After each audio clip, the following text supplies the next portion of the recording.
سیدہ عائشہ رضی اللہ تعالی عنہ کے پاس ایک شخص آیا اور آ کے کہتا ہے مجھے کھانا چاہیے. انہوں نے کھانا دے دی. جاتے جاتے اس نے ایک بات کہہ دی, جزاک اللہ خیرا, اللہ تعالیٰ آپ کو جزائے خیر دے. اور آپ ذرا اس چند حروف کو وزن دیجئے, کیا کہا اس نے؟ جزاک اللہ خیرا, اللہ آپ کو جزائے خیر دے. نہ کوئی بری بات کہی, نہ کوئی غصے والی بات کہی, بلکہ حدیث پہ عمل کیا. حدیث کیا ہے؟ من قال لاخیہ جزاک اللہ فقد ابلغ فی الثناء. کوئی شخص کسی کے ساتھ نیکی کرتا ہے اور اس نے اگر کہہ دیا جزاک اللہ تو اس نے تو تعریف میں مبالغہ کیا, حق ادا کر دیا. لیکن مومنوں کی ماں کا تصور کچھ اس سے بھی اونچا تھا, اور وہ کیا کہہ رہی ہے؟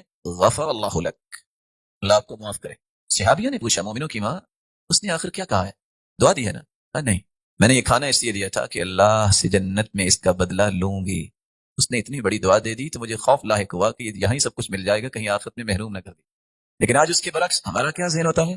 میں نے اگر کسی مسجد میں ایک پنکھا بھجوا دیا ہے تو جب میں پہلا قدم رکھوں مسجد میں تو ویسے تو یہ پڑھنا چاہیے اعوذ باللہ العظیم وبوجہہ الکریم وسلطانہ القدیم من الشیطان الرجیم بسم اللہ والصلاة والسلام علی رسول اللہ اللہم اغفر لی وافتح لی ابواب رحمتک. اور دوسری روایت کے بھی الفاظ ہیں اللہم عصمنی من الشیطان الرجیم. یہ دعا پڑھنا تو دور کی بات ہے, ہمارے پہلے قدم پہ خاص کیا بن جاتی ہے؟ پورے ٹرسٹ کو, پوری انتظامیہ کو مجھے سلوٹ کرنا چاہیے, میں نے آخر ایک پنکھا بھیجا ہے.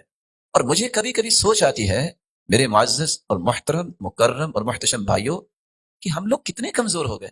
یعنی گنتی کے 400 سے 600 روپے کی گھڑی اگر میں مسجد میں لگاتا ہوں تو یہ نام لکھ کے لگاتا ہوں برائے اصال ثواب فلاں.